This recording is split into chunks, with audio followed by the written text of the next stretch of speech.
The entire story of Moria, Khazad-dûm, explained, LOTR lore. There is a line in the Silmarillion that most readers pass over without stopping. It comes early, before the world is fully shaped, before the sun has risen or the stars been named. Yavanna, the Vala of growing things, has just learned that Ali created the dwarves in secret, without permission, in a moment of longing so intense that he could not wait for Iluvatar's children to arrive. And she looks at what he has made, at these stocky, stubborn, stone-hungry beings who will one day fill the deep places of the world with hammers and fire, and she says this: "A time will come when dwarves will delve too deep and disturb the things that sleep. Not might, not could, will." And then Tolkien moves on. The narrative continues. The dwarves are given true life by Iluvatar, and the warning is never repeated, never expanded, never explained. It sits there in the text like a sealed door, and most readers never try to open it. This script is about what is behind that door, because Yavanna's prophecy is not a metaphor. It is not poetic language chosen for atmosphere. Within the cosmological logic Tolkien constructed across 5 decades of world-building, it is a statement of fact issued before Khazad-dûm was built, before Mithril was discovered, before a single dwarven king had sat on a throne beneath the mountains. The Balrog that Gandalf faced on the bridge of Khazad-dûm, the creature the dwarves called Durin's Bane, the thing that destroyed a civilization 8,000 years in the making, was not an accident. It was not bad luck. It was not dwarven recklessness encountering an unknowable threat. It was a fulfillment. And if Iluvatar, who hears the whole music before the first note is played, granted the dwarves life knowing what that life would cost them, then the question at the heart of all of this is one that Tolkien never fully answered, and never fully needed to. The question is not what happened in Moria. The question is whether what happened in Moria was always going to happen. That question is going to live in this entire script. It is going to get heavier every time we return to it. Start at the beginning, the very beginning. In Of Ole and Yavanna, the chapter in the Silmarillion that establishes the origin of the dwarven race, Tolkien reveals something that the movies almost entirely skip. Ole, the smith among the Valar, the lord of craftsmanship and subterranean things, grows impatient. The children of Iluvatar, elves and men, have been promised but not yet sent. The world is young and unfinished, and Aule wants to teach someone his craft, wants to share what he knows with beings who will understand it. So he makes them himself. In secret, in a hole beneath the earth, he fashions 7 figures from stone and gives them the shapes that, in his imagination, seem suited to the world he knows. Heavy, enduring, resistant to fire and cold, built for the underground places. He teaches them rudimentary speech. He tries to give them will, but they move only when he focuses on them. They have no will of their own. They are puppets. And Iluvatar comes to him in that hall, and Aule confesses immediately. He does not argue. He does not justify himself. He offers to destroy what he has made, and he raises the hammer, and the 7 fathers bow before the blow, and Iluvatar stops him, because in that moment of submission, of genuine willingness to unmake what he loved, Iluvatar sees something real, and he grants the dwarves true life. Pay attention to what happens next, because it matters enormously. Yavanna hears what Aule has done, and she is not simply annoyed that her own creations, the plants and forests and growing things of the world, will suffer when these hammer-loving beings arrive and start carving through stone. She is alarmed in a way that goes deeper than practicality. She goes to Manwë, the highest of the Valar, and she asks him a question. Would that the trees might speak on behalf of all things that have roots? And Manwë listens. And what he tells her, drawn from his own contemplation of Iluvatar's mind, is that her trees will have spirits to protect them, the Ents, beings whose long patience will stand against the dwarves' hunger. But it is what Yavanna says in response to learning about the dwarves that carries the real weight. A time will come when dwarves will delve too deep and disturb the things that sleep. She is not being asked about dwarves. She is not making a policy recommendation. She is making a prediction. And the grammar of that prediction, in the world Tolkien built, is theologically significant, because Yavanna is a Vala. She does not have the full foreknowledge of Ilúvatar, but she has something close to prophetic wisdom, and she is speaking here about the fundamental nature of what Aule has made. She is not saying the dwarves might go wrong. She is saying their nature will take them somewhere specific, to a place where something terrible sleeps, and they will wake it. Now ask yourself this. Ilúvatar heard that. He was present in that moment with Manwë. He knows the full music, the Ainulindal, the great song from which all history proceeds. When he looked at Aule's 7 figures and decided to grant them life, was Yavanna's warning already part of what he heard? Was the fall of Khazad-dûm, the death of Durin VI, the extinguishing of the greatest civilization the dwarves ever built, already present in the moment he said yes? Do not answer that yet.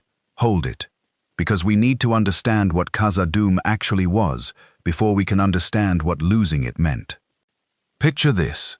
Somewhere in the distant reaches of the First Age, before Beleriand sank, before the War of Wrath reshaped the northwestern world, a single dwarf wanders into a high mountain valley. His name is Durin. He is the eldest of the 7 fathers, the firstborn of Aule's children, awakened at Mount Gundabad at the beginning of days. He has been walking the world long enough to know its shapes, long enough to have outlived companions and wanderings and seasons beyond counting. And he comes to a place between 2 peaks, a lake so still and cold that the surface reflects the sky above it perfectly, not like water, but like a mirror, like a window into somewhere else. And he looks down into it, into that still dark surface, and he sees his own reflection. But around his reflected face, around his head, there is a crown of stars. The stars of the sky above him, yes, but also something else, something that feels like recognition. Like this place knows him, or he knows this place, or the world arranged itself specifically to show him this image at this moment. Tolkien writes in Appendix A that Durin looked in the water and saw there a reflection of his own image, but the stars were around his head. He called the lake Heled-Zaram, the Mirror-Mere, and he built his halls beside it. Those halls became Khazad-dûm, which means, in the Dwarven tongue, the Dwarodelf, the Dwarven delving. What Durin saw in the Mirror-Mere became, in Dwarven culture, a kind of sacred sign. The dwarves believed, Tolkien tells us in Appendix A, that Durin was so great that he would be reincarnated, that Ilúvatar would send his spirit back into a new dwarven body, periodically across the ages, and each reincarnation would also be called Durin. He was Durin the Deathless, not because he lived forever, but because he returned. And the image in the Mirror-Mere, the crown of stars, became the emblem of this belief. The dwarves of Khazad-dûm called themselves Durin's folk. Their entire identity was wrapped up in this place, this founding vision, this king who came back. That is the kind of civilization we are talking about. Not a kingdom that happened to be in a mountain.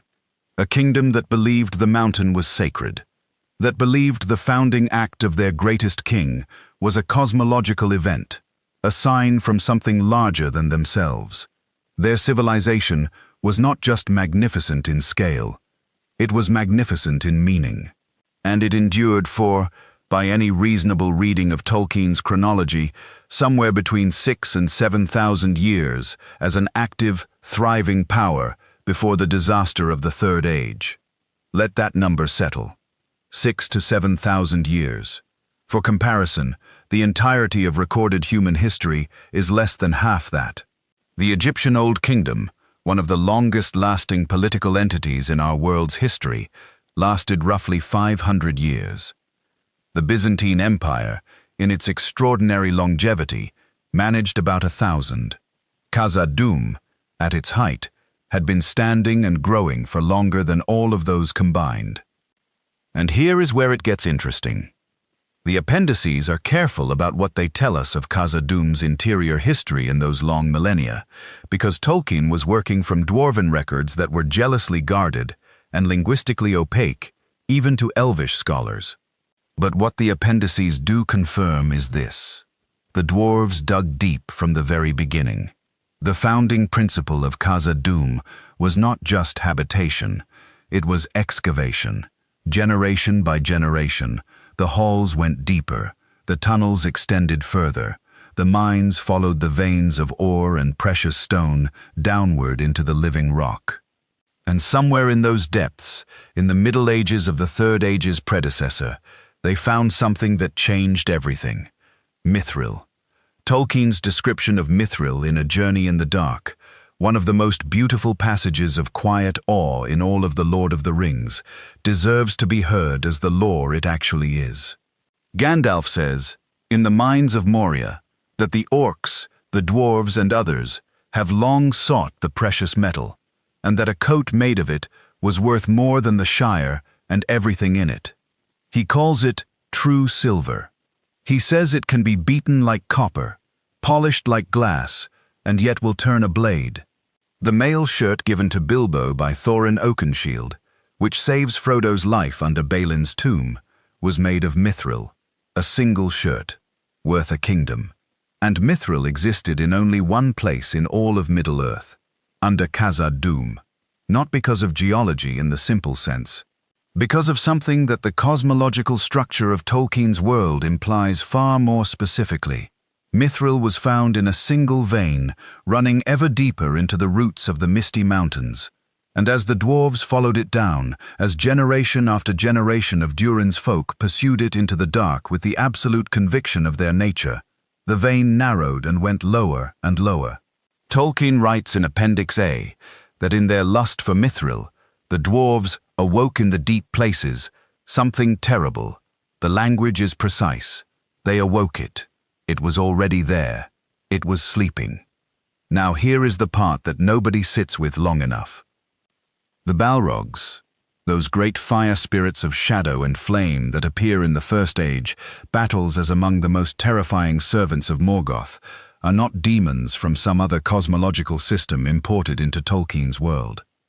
They are Maiar, fallen ones, yes, corrupted by Morgoth in the earliest days before Arda was shaped, but Maiar, beings of the same fundamental order as Gandalf, Saruman, Radagast, beings of the same fundamental order as Sauron.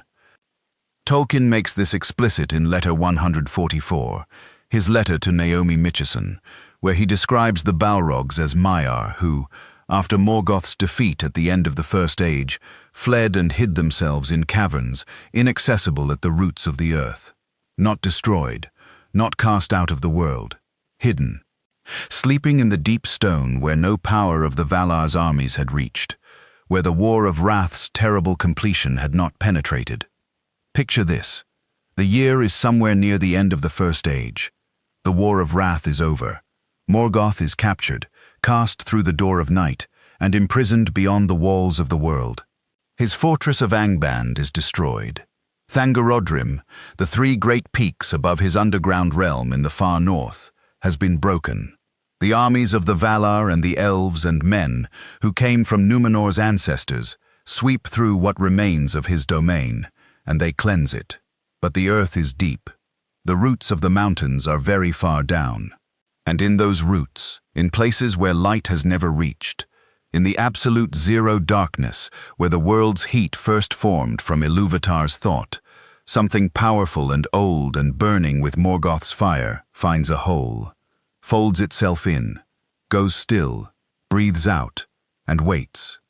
It has been waiting under Khazad-dûm since before the dwarves broke ground. Since before Durin saw the stars in the Mirrormere, since before the first hammer struck the first stone. And here is the cosmological implication that Yavanna's prophecy was pointing toward. The mithril vein and the sleeping Balrog occupied the same deep space. The thing that made Khazad-dûm the greatest source of wealth in Middle-earth, the miraculous metal that gave Durin's folk their power and their pride and their long-maintained supremacy among the free peoples, existed in the same stratum as the creature that would unmake them. Their treasure and their doom were, at the geological level, neighbors. And the hunger that Ole had woven into them, that deep and genuine and divinely acknowledged hunger to go further, to find more, to dig where others would not dare, was the precise quality that made them follow the mithril vein, down to where Durin's bane lay sleeping. But before we get to the fall, we need to talk about the height. Because you cannot understand the tragedy of Khazad-dûm's end without understanding what Khazad-dûm was at its greatest. And at its greatest, it was something almost incomprehensible.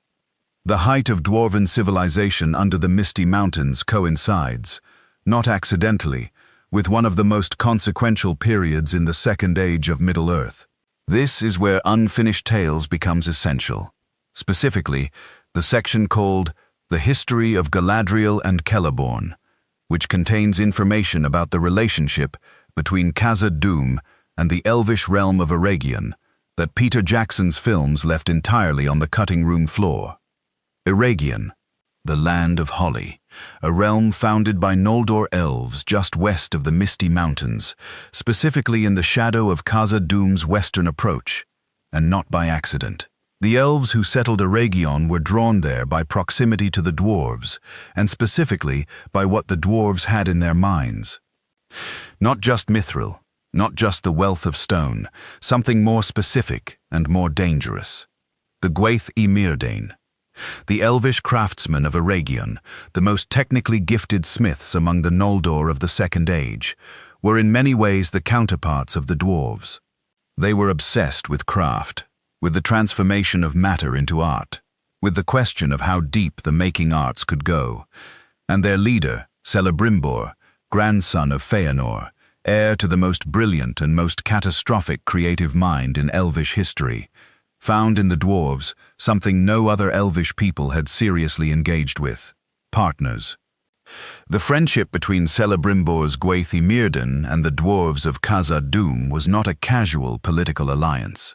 Unfinished Tales describes a relationship of genuine mutual respect and creative exchange between the two peoples.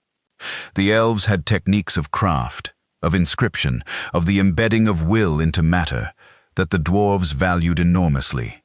And together they made things that lasted. The most visible physical symbol of this alliance is the Doors of Durin, the west gate of Moria, which Tolkien describes in the chapter A Journey in the Dark. Gandalf identifies the inscription above the doors: "The doors of Durin, Lord of Moria, speak, friend, and enter." And he identifies the makers. "I believe they were made by Celebrimbor of Eregion, who wrought the 3 rings of the elves." The doors were a joint project, made by elvish craft and dwarven stone, inscribed in both elvish and dwarven script, decorated with Ithilden, a mithril-based substance that only shows under moon and starlight. They were a monument to collaboration, a permanent physical record of what these two peoples, dwarves and elves, who are in Tolkien's world almost temperamentally opposite, managed to build when they chose each other. And notice, Gandalf does not just describe the doors. He names Celebrimbor, and he calls Celebrimbor the one who wrought the 3 rings of the elves. That is not incidental. That is Tolkien doing something very precise with a single detail. Because Celebrimbor's crafting of the Rings of Power, the great act of the Second Age that set in motion everything Sauron accomplished, was directly enabled by the alliance with Khazad-dûm.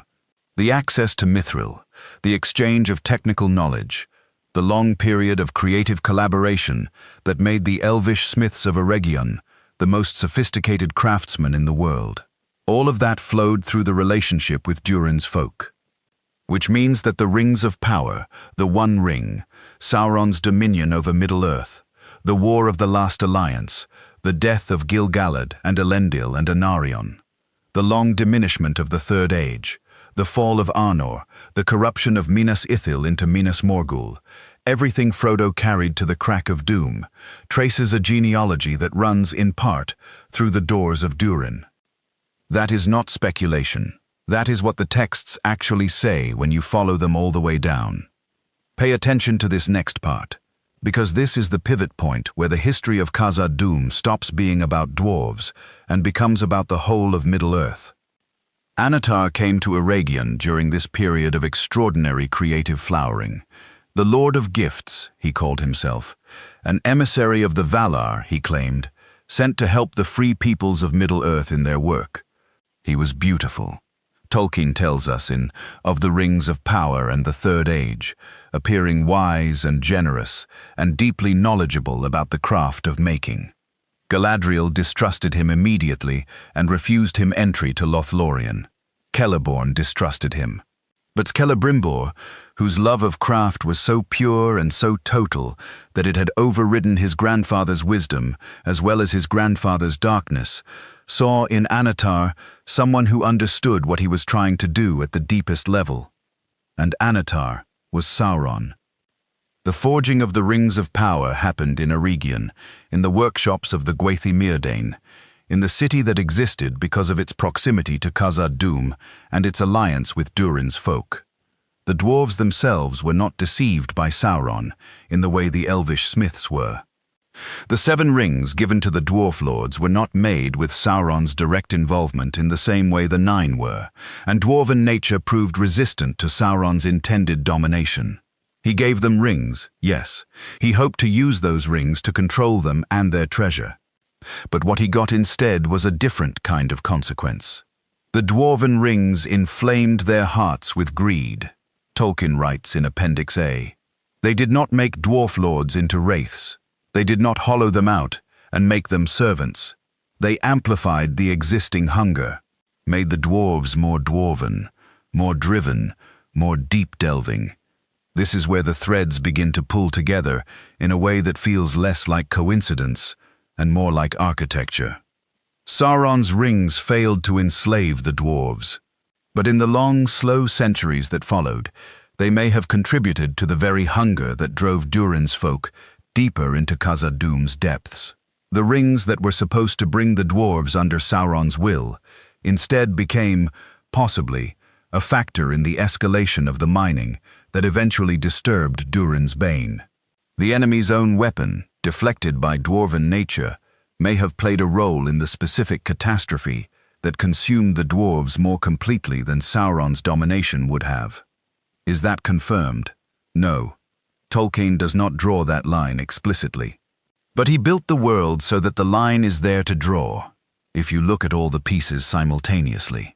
That is what structured speculation within the legendarium does. It follows Tolkien's own cosmological logic to its implied conclusions. Now think about what that actually means. If Sauron's rings contributed to the hunger that drove the dwarves too deep, then Sauron, who had already destroyed Eregion and the great alliance it housed, may have unwittingly helped bring about the destruction of the dwarves' greatest kingdom. Not through the domination he planned, but through a consequence he did not foresee. Even the enemy's plans move through Ilúvatar's music. Even Sauron's failures serve something he cannot see. But we are getting ahead of ourselves. The fall of Eregion comes first, and it is devastating in its own right.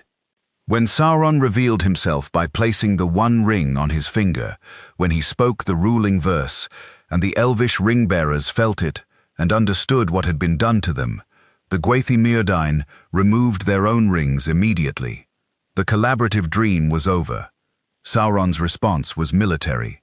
He came with armies and he destroyed Eregion, and in the destruction Celebrimbor was killed. Tolkien writes in Unfinished Tales that Celebrimbor was captured, tortured for the knowledge of where the rings were hidden, and when he would not reveal the 3, he was killed and his body used as a battle standard. It is among the most savage details in all of Tolkien's writing, and it lands that way because Celebrimbor was not a warrior. He was a craftsman. He was a maker, and he died for what he made. The dwarves of Khazad-dûm, during this siege, allowed many of the surviving elves of Eregion to pass through their halls and escape northward. The West Gate, the doors of Durin, were opened. The dwarves used their underground roads to give refuge to fleeing elves. Sauron's armies, unable to pursue through the mountain, were denied their prey. It is a small act in the scale of the war, but it is the last great act of the alliance between Khazad-dûm and Eregion, and it is worth remembering. Even as everything else fell apart, the dwarves kept that door open. Then Sauron was defeated, temporarily, by Gil-galad and Tar-Minestir of Númenor. He retreated to Mordor, and the world entered a new phase, a long, slow, deeply consequential period during which Khazad-dûm continued to exist, continued to mine, continued to grow. But the Great Alliance was gone. Eregion was rubble, Celebrimbor was dead. The doors of Durin still stood, but the realm they had connected to on the western side was no longer there. The dwarves of Khazad-dûm were still the greatest craftsmen and miners in the world. They were still sitting on the most valuable deposit of mithril ever found. But the partnership that had given that wealth its full meaning, that had woven it into the great tapestry of the Second Age's hope, was finished, and they kept digging. Because that is what dwarves do. That is what they are. Alle made them for this. They did not know any other way to be. And the mithril vein went deeper, and they followed it, and the thing below stirred in its long sleep, and the centuries passed. The transition from the Second Age to the Third Age brought new troubles to Durin's folk, though none of them struck at the heart of Khazad-dûm itself for a long time.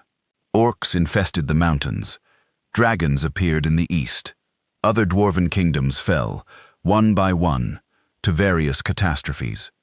The dwarven realm of the Grey Mountains was abandoned after Coldrakes attacked in the mid-Third Age. Erebor, the lonely mountain, was seized by Smaug. The dwarves of the Iron Hills survived but were perpetually besieged. And through all of this, Khazad-dûm endured. The greatest dwarven realm, the ancestral home, the sacred ground of Durin's folk, stood while everything else fell away. It was still the richest place in Middle-earth. The mithril mine was still producing. The halls still rang with hammers. The successive Durins, each one acknowledged as a reincarnation of the original, sat on the throne and maintained the tradition. The dwarves of Khazad-dûm were probably, in the Third Age before the disaster, among the most prosperous people remaining in Middle-earth. The race of men was struggling. The elves were slowly diminishing, withdrawing to Lothlorien and Rivendell and the Grey Havens. The dwarves of Khazad-dûm just kept building. Picture this, the Third Age, somewhere in its middle centuries, Khazad-dûm at its final height. Stand at the eastern gate, the one that faces the Dimril Dale, the one near the Mirrormere where Durin first looked in and saw the stars around his head.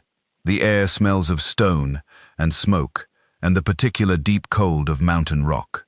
Around you the dale is wide and clear, the sky above it brilliant with stars that look down into the black mirror of Kheled-Zarim below. And behind you, carved into the face of the mountain, enormous and purposeful, are gates that took generations to complete. Beyond those gates, corridors. Beyond the corridors, halls so vast that their ceilings are invisible in the lamplight, where the echoes of your footsteps return from 3 directions because the space is too large to absorb sound. Beyond the great halls, staircases descending by hundreds of steps into warmth, into the glow of forges that have been burning without interruption for longer than most civilizations have existed. And below the forges, below the lowest inhabited level, below the kitchens and the sleeping quarters, and the armories, and the treasury vaults, the mines. Descending through the living rock in a network of shafts and galleries that would take weeks to fully traverse, going down and down through layers of stone that record in their compressed silence the full history of Arda's making. And at the bottom of all of this, in the deepest shaft, where the air is warm and strangely still, a vein of silver metal runs through dark stone like a river seen from above. Mithril, and around it, pressed into the deepest rock on all sides, something that breathes very slowly and has been doing so since before the first dwarf was born. Something that is dreaming, perhaps, something that is patient in a way that only a Maya can be patient, which is to say absolutely, because a Maya does not experience time the way a dwarf does. A Maya can wait. It waits. In TA 1980, according to Appendix A, the dwarves of Khazad-dûm delved too greedily and too deep and disturbed Durin's bane. The phrase is Gandalf's, from A Journey in the Dark, and Tolkien uses it carefully. Too greedily, too deep. Both words carry weight. The greed is not simple human avarice. It is the specific dwarven quality that is both their greatest strength and their most dangerous vulnerability. The absolute inability to stop, to be satisfied, to look at what they have found and say, enough. And the depth is literal, geological, cosmological. They went to the place where the thing slept. Durin VI was king at the time. He was killed by the Balrog. His son Nine the First succeeded him and was killed the following year, TA 1981. The kingdom did not fall slowly. It collapsed almost immediately. The people who had built the most enduring civilization in the history of Middle-earth, who had survived the War of Wrath, survived Sauron's dominion of the Second Age, survived the fall of Eregion, survived orcs and cold drakes and all the disasters of the Third Age, were driven from their home in a single generation. The thing below came up, and everything above it had to leave. Now here is what nobody asks. Where did the survivors go? The appendices tell us, though most readers skip the genealogical sections where the information lives. The dwarves of Khazad-dûm, Durin's folk, did not simply scatter. They moved eastward and then northward, first to the lonely mountain, Erebor, which had been settled by Thrawn I, Nine's son, who escaped the catastrophe. They built again. They established new halls, and then Smaug came in TA 2770, roughly 800 years after the fall of Khazad-dûm, and took Erebor. And Durin's folk were homeless again, wandering. The most dwarves of the greatest dwarven lineage in history, scattered across Middle-earth with nowhere to call their own. The weight of that is enormous, and it shapes everything that follows. Thorin Oakenshield's quest, the one that Tolkien narrates in The Hobbit, is not fundamentally about treasure, not in the way it appears on the surface. It is about the recovery of identity, of sacred place, of the home from which Durin's folk have now been displaced twice in 800 years.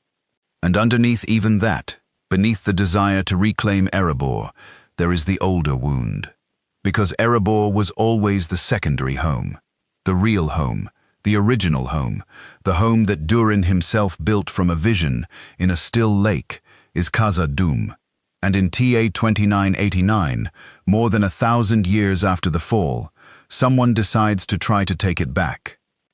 Balin, son of Fundin, who was there at Erebor's reclamation with Thorin and Bilbo, who fought at the Battle of Five Armies, who was already old by the standards of dwarves by TA 2989, decided to lead a colony back into Moria. And this decision, quiet as it is in the larger narrative of The Lord of the Rings, is one of the most heartbreaking decisions any character in Tolkien's world makes. Because Balin knew what was down there. He knew the Balrog had not been destroyed or driven out. The Balrog had simply been avoided, given space, left in possession of the deep places, and Balin went anyway. The Book of Mazarbul, the record of Balin's colony that the Fellowship finds in the Chamber of Mazarbul, is one of the most devastating documents in all of Tolkien's writing. It begins in hope. The early entries record the colony's establishment, the driving out of orcs from the upper halls, the discovery of Balin's old name carved on a wall. There is excitement, momentum, the belief that this time, with knowledge and preparation and the right leader, it might actually work. The dwarves might come home. Balin's tomb was found near those records.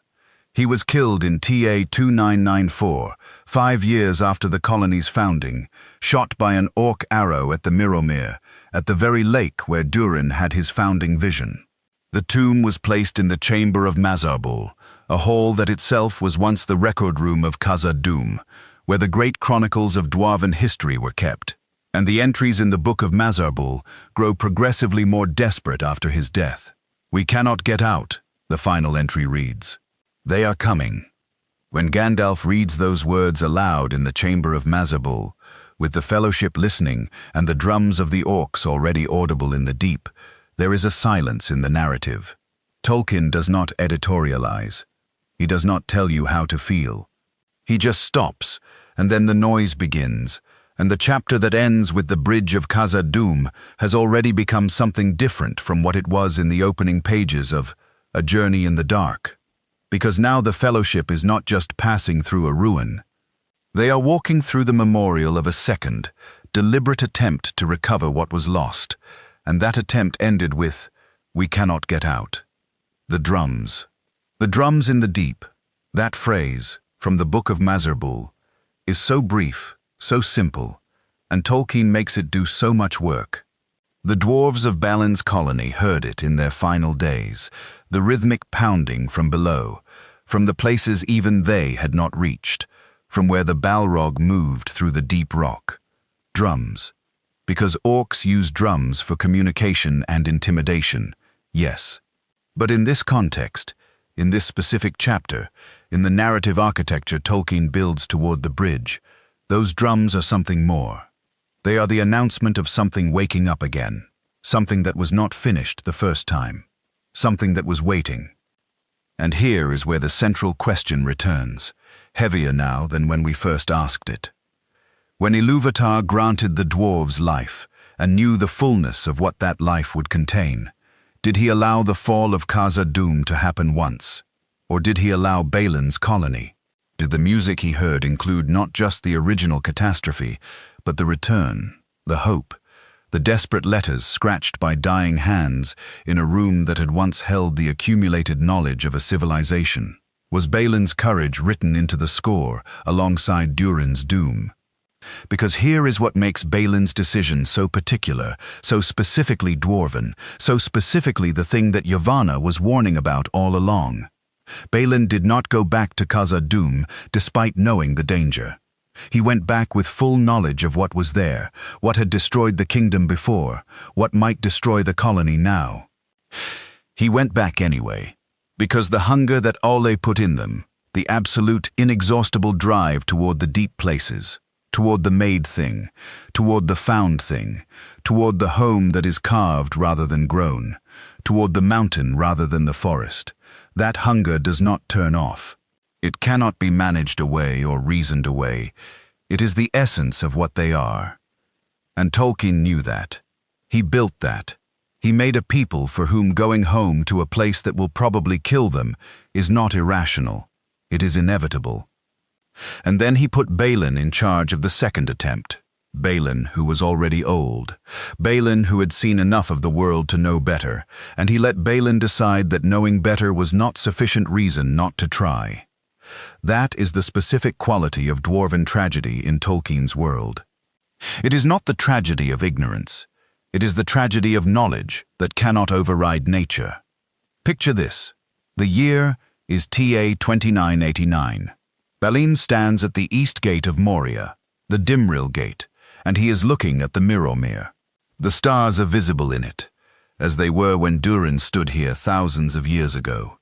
The crown of stars that Durin saw, and Balin is old, and he knows the history, and he knows what is below, and he looks at those stars in the water, and he makes a choice. He goes in. Not because he does not know the cost, but because Khazad-dûm is the place where Durin's folk began. And a people without their beginning place is a people diminished in some way that cannot be measured in anything except loss. He goes in because the alternative is to be the generation that gave up, the generation that decided the wound was too old to heal.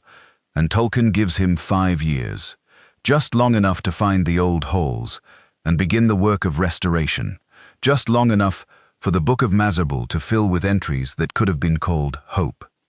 And then he gives him an orc arrow at the Mirrormere, at the stars in the water, at the very symbol of the thing he came back to find. There is no way to read that as accident. Tolkien did not put Balin's death at the Mirrormere by coincidence. He put it there because it closes a circle that opened when Durin first looked in and saw the crown of stars, the beginning and the end of the same vision, the same water, different kings, one full of hope at the start of something, one dying at the end of something. But both of them there, at that lake, because the lake is what Khazad-dûm is for. The vision that founded it is also the place where the attempt to reclaim it ends. The Mirrormere shows you the stars, but it does not show you whether what they promise will be kept. Now we come to what Gandalf actually knew, and this is where the texture of the Fellowship of the Ring begins to reveal things that the surface reading does not. Gandalf's leadership of the Fellowship through Moria is usually read as improvisation. He chose the wrong door, Tolkien seems to say, the wrong path over the Redhorn Gate, and fell back on Moria as a second option, knowing it was dangerous but having no better choice. That reading is not wrong exactly, but it is incomplete, because Gandalf knew more about Moria than almost anyone alive. He knew what the dwarves had found. He knew, because he is Olorin and was present in Aman and understood the nature of Balrogs, exactly what kind of creature was sleeping below. He had spoken with Saruman about Moria. He had been aware of Balin's colony and its communications with Rivendell. When Glóin at the Council of Elrond reports that a messenger of Sauron had come to Erebor asking for news of Bilbo and inquiring about a ring, he also mentions that the messenger had invited the dwarves to find Balin and send word to Sauron. Glóin does not know at that point what has happened to Balin, but the implication is that communication with the colony had already failed by then, that the colony was already dead. And Gandalf, who was at the Council of Elrond, who hears Glóin's report, who has been tracking the movements of the enemy, with extraordinary care since at least TA 3001, certainly processed that implication. So when Gandalf leads the Fellowship toward Moria, he is not choosing between a known safe path and an unknown dangerous one.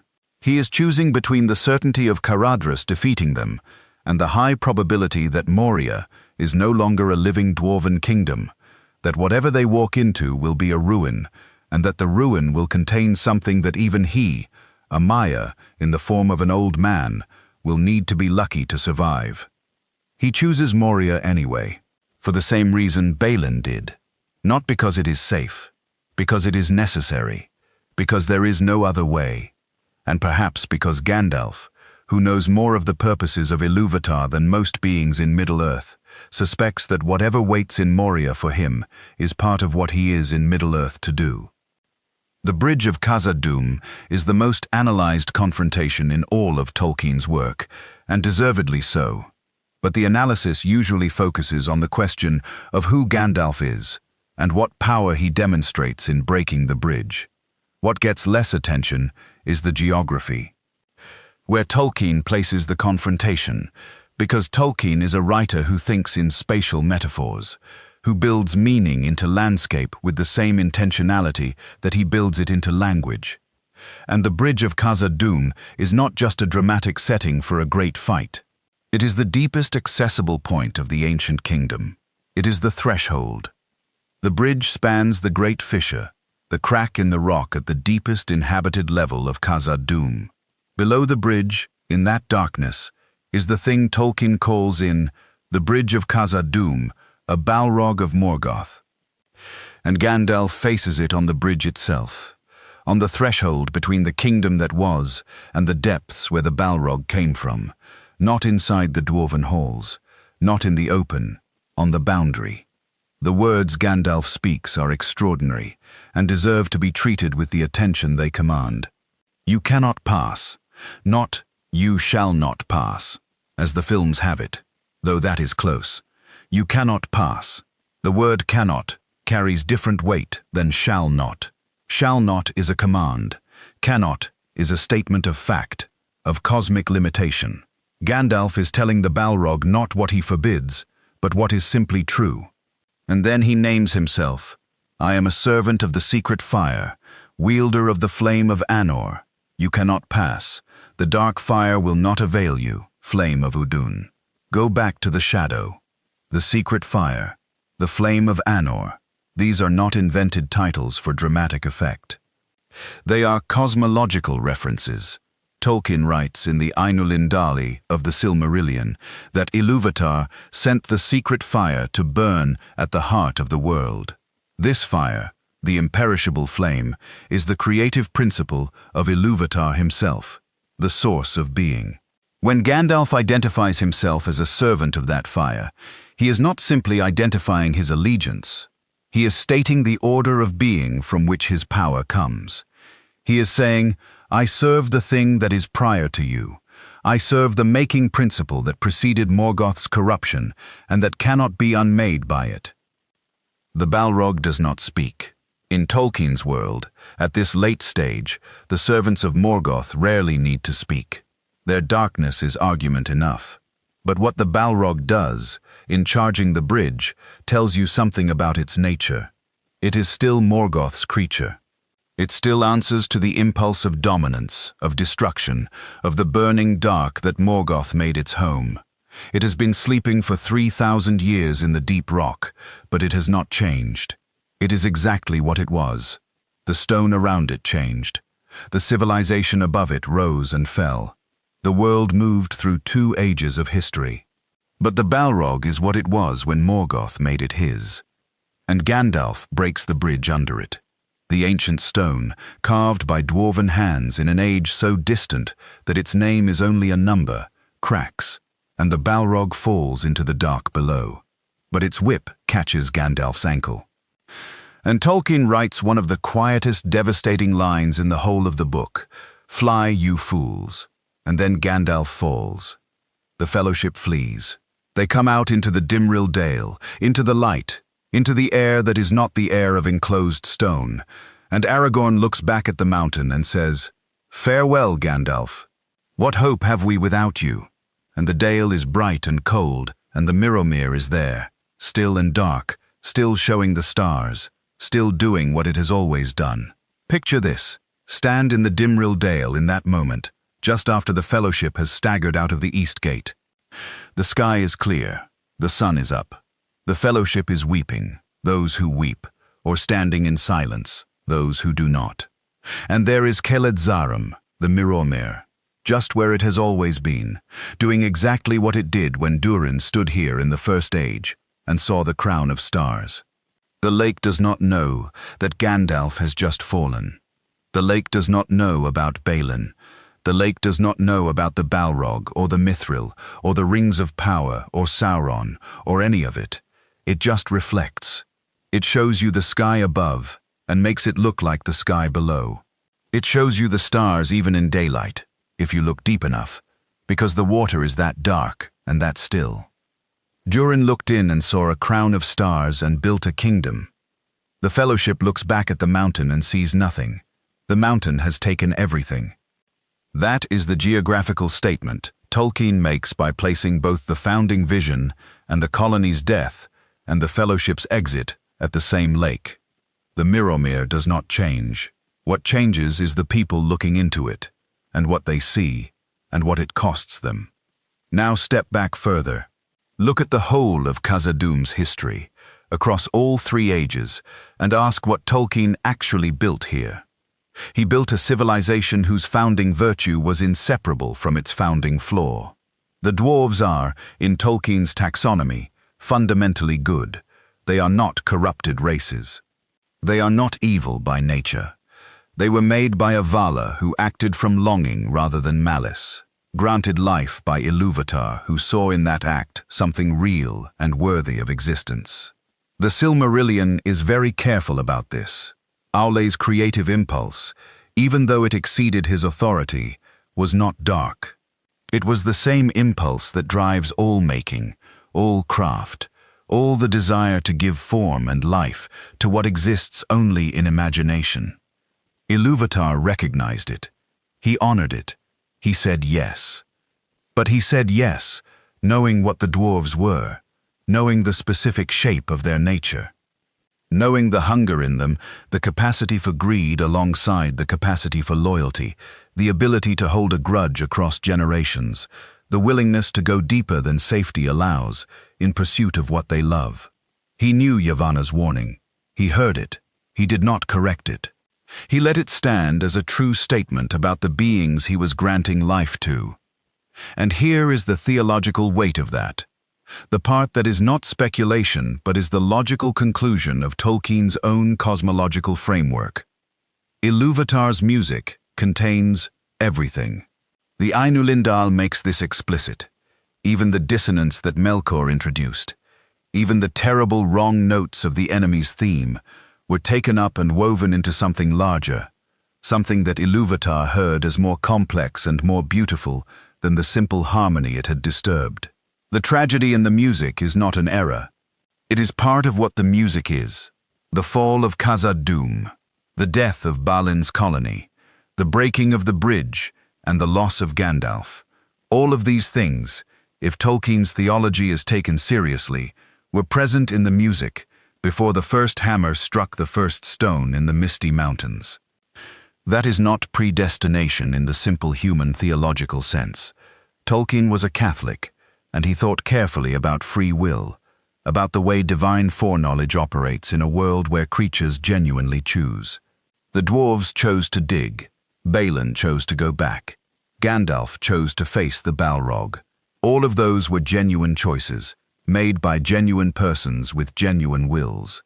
The fact that Ilúvatar heard them in the music does not mean they were not real choices. It means the music is large enough to hold real choices and still be the music. It means Ilúvatar's sovereignty and creaturely freedom do not cancel each other out, but exist simultaneously in a relationship that the mind of any finite being, elvish or dwarven or human, cannot fully comprehend. What it means, in practice, for the story of Khazad-dûm is this. The tragedy is real. The loss is real. Balin's hope was real, and his death was real, and the silence of the Book of Mazarbul's final entries is real. None of it is undone by the fact that Ilúvatar heard it all. If anything, the fact that he heard it and said yes anyway, that he granted the dwarves existence knowing what that existence would cost them, makes the tragedy more weighted, not less. It means the tragedy was worth the cost of existence. It means Ilúvatar looked at what the dwarves would build and lose, looked at Khazad-dûm at its height and at its fall, looked at Balin going in with hope and coming out of the Mirrormere on an orc's arrow, and decided that even with all of that, the dwarves should exist. That is a strange kind of mercy. It does not feel like mercy in the moment.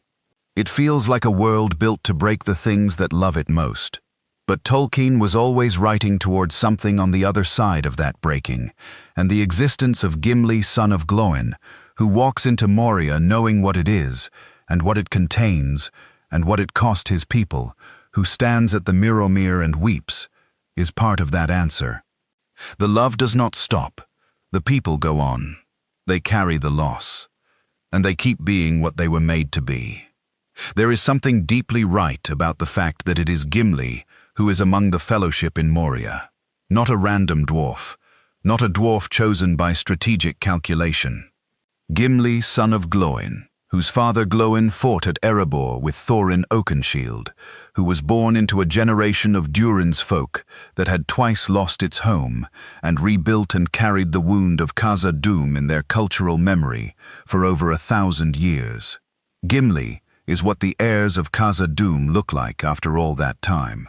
He is stubborn and proud and fierce and deeply loyal, and he will not apologize for any of it. He is exactly what Aule made. He is exactly what Yavanna warned about.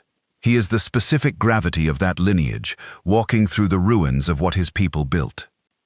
When Gimli weeps at the tomb of Balin, it is not just grief for a kinsman he may have known or known of. It is the grief of a people for their own history. For the decision Balin made, which was the same decision all of them would have made, which is the only decision that nature like theirs could make. And it is the grief of understanding, however partially and intuitively, that the place you are standing was supposed to be home, was the home, and that home is a ruin, and your grief at that fact will not bring it back. Tolkien does not use the word tragedy. He does not need to. The structure does it for him. Let us talk about what Moria meant to Middle-earth at large, because this is the dimension of Khazad-dûm's loss that even serious Tolkien readers sometimes do not fully register. The fall of Khazad-dûm in TA 1980 is not simply a dwarven catastrophe. It is a strategic and economic catastrophe for all of Middle-earth, and its consequences ripple outward in ways that shape everything that follows. Mithril stops being available. The only source of mithril in Middle-earth goes dark, controlled first by orcs and then, in the deeper places, by a Balrog that nothing short of a Maya of Gandalf's order can challenge. And mithril, as Tolkien established carefully, was not just a luxury metal.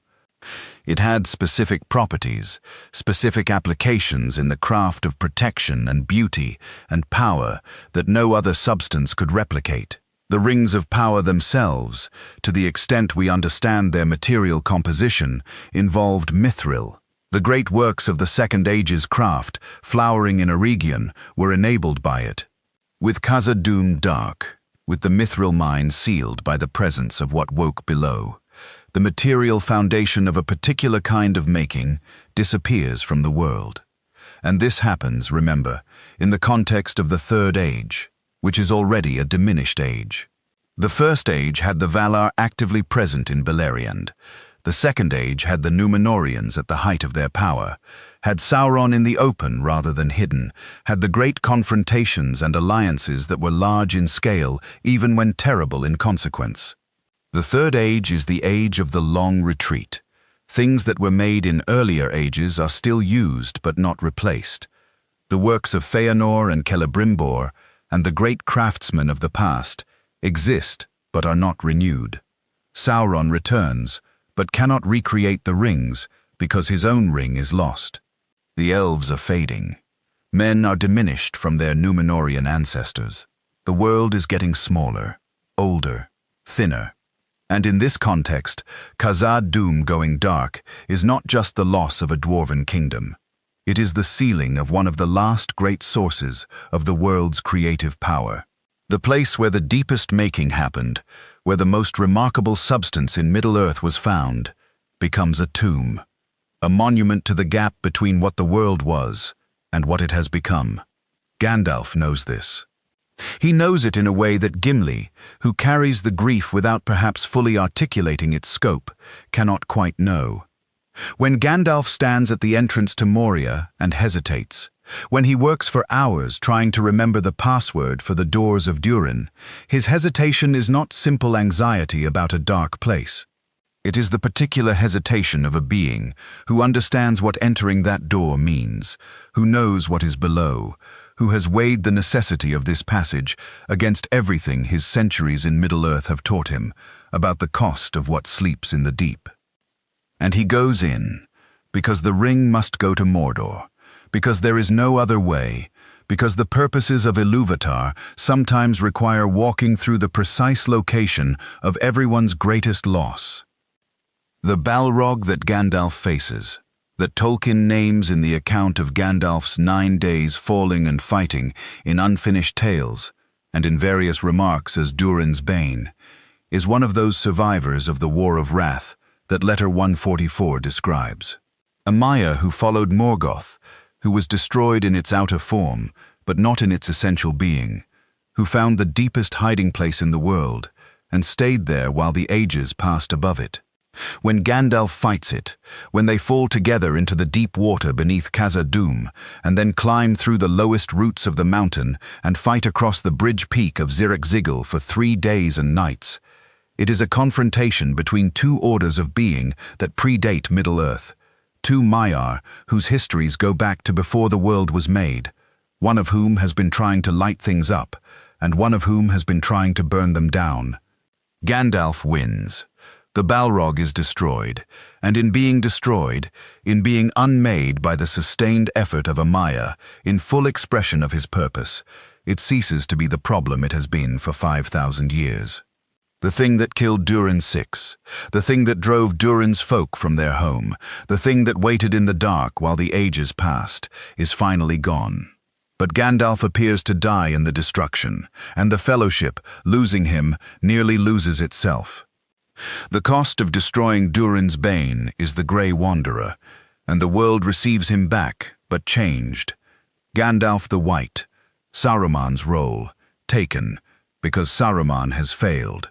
The destruction of the Balrog at the roots of the mountain produces a new Gandalf, a harder one with less patience for delay. The death of the old thing in the deep dark makes room for the new form of the old servant. It is a resurrection story, nested inside a tragedy, nested inside a war.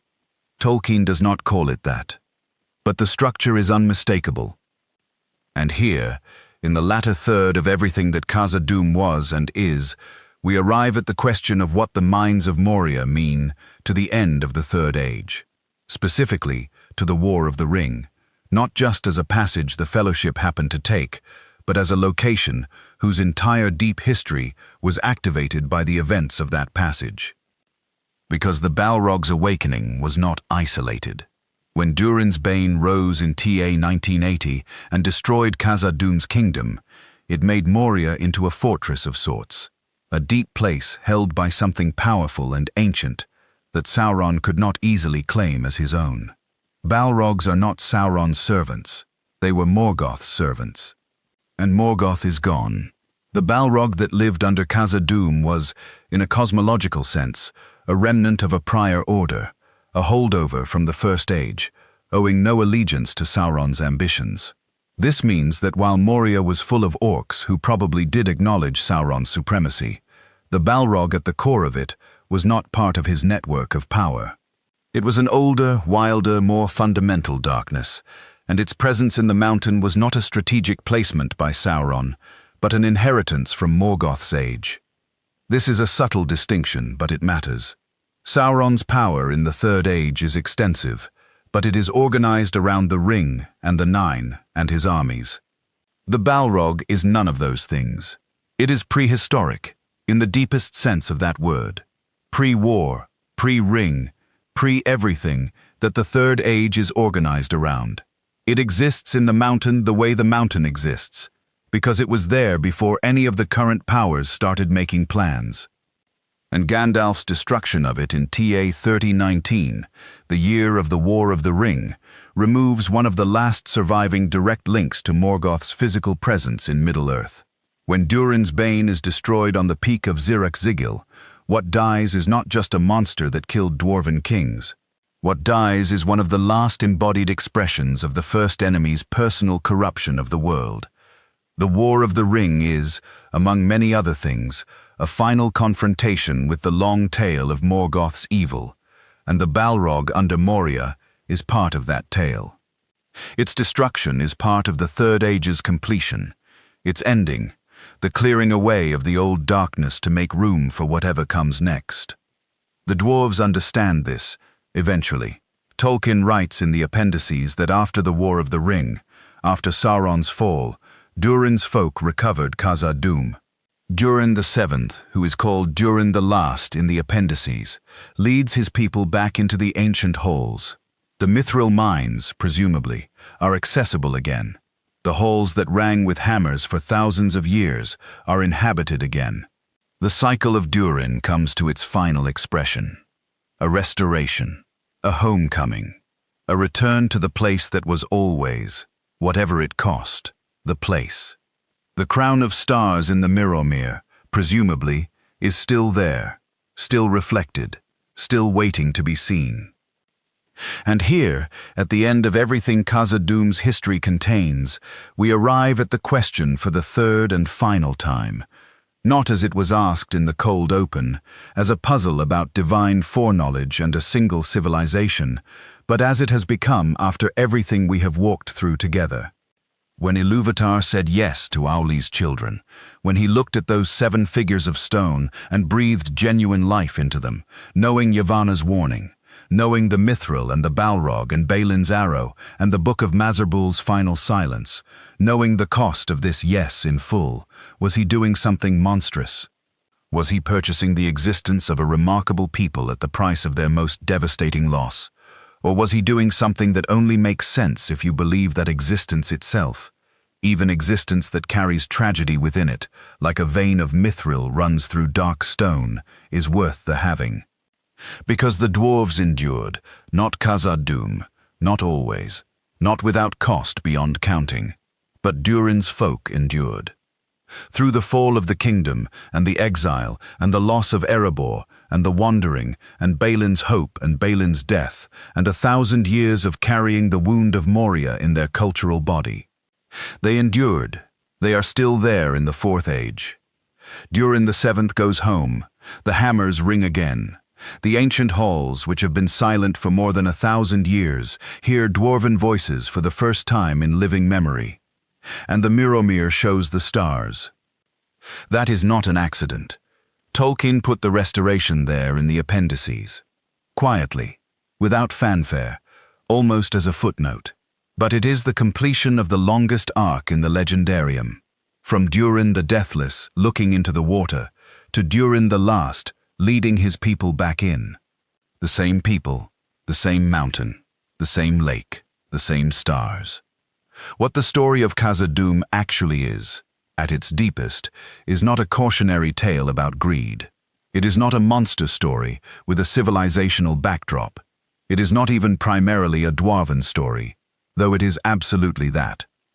It is a story about the nature of love, the kind of love that is indistinguishable from obsession, the kind of love that will go into the dark, knowing what the dark contains. The kind of love that comes back for a second time, after the first time nearly destroyed everything. The dwarves loved their mountain, the way Tolkien's world asks you to love the things worth loving, without reservation, without safety net, without any guarantee that it will not kill you. And Tolkien built the world so that this kind of love, this absolute hunger, this stone-deep loyalty to a place and a craft, and a lineage, was woven into the dwarves by their maker. Orlo did not make them capable of this love by accident. He made them this way because it is the kind of love he has. The Vala of craft and stone, and the subterranean deep-made beings in his own image, beings who would give everything to the made thing, the found thing, the built thing. He made them so well that Ilúvatar recognized the love in what he had done and said yes to it. Which means that Khazad-dûm, at every stage of its history, from Durin's founding vision, to the Balrog's awakening, to Balin's hope, to Gandalf's sacrifice, to the final restoration, was a love story. A devastating 1,000-year civilization-scale love story between a people and a place. And like all the great love stories in Tolkien's world, the tragedy in it does not diminish the love. It clarifies it. It shows you what the love was worth by showing you what it cost. Ilúvatar heard that story in the music before the first note was played. He heard the falls and the returns and the silence of the Book of Mazarbul and the drums in the deep and the crown of stars reflected in still dark water. And he said yes. Maybe that is not mercy that looks like mercy. Maybe it is mercy that looks like tragedy from inside and like something else entirely from the outside, from the perspective of the music that holds it all. Maybe what Yavanna was really warning was not, do not make these beings, but understand what you are making. Understand that they will love their deepest place so much that they will die for it. Understand that is part of who they are, and if you know that and still say yes, then say yes with open eyes. Ole said yes with open eyes. Ilúvatar said yes with open eyes. And Khazad-dûm was the result. Every hall and every hammer, and every vein of mithril, and every age of its history, and every dwarf who went into the dark and came out, changed, and every dwarf who went into the dark and did not come out at all. The most magnificent thing in Middle-earth for thousands of years, the precise fulfillment of a warning older than the world it was spoken in, a monument to a love that could not be reasoned out of itself. A door opened in a mountain, and behind it, the entirety of what the dwarves ever were. And the door is still there, in the text, in the stone, in the lake that shows you stars whether you are a king or a fool, or a fellowship passing through in fear and grief. Look long enough, and you will see the crown. If you have sat with this story all the way to its end, if you feel even a fraction of what I feel when the full arc of Khazad-dûm resolves itself in the quiet footnote of Durin the Last going home, then you understand why this is not a background location in a fantasy trilogy. It is one of the oldest, deepest, most carefully constructed tragedies in the entire legendarium. I want to know, which part of Khazad-dûm's history hits hardest for you? Is it Yavanna's warning, written before the first stone was laid? Balin's choice, made with full knowledge of the cost? Or that single line in the appendices, almost invisible, that says Durin's folk came home at last? Tell me in the comments, because I genuinely want to know what this history does to you. And if you are not already here, subscribe, because Khazad-dûm is only one room in a legendarium full of doors we have not opened yet, and the next one is just as dark, just as deep, and just as worth the going in.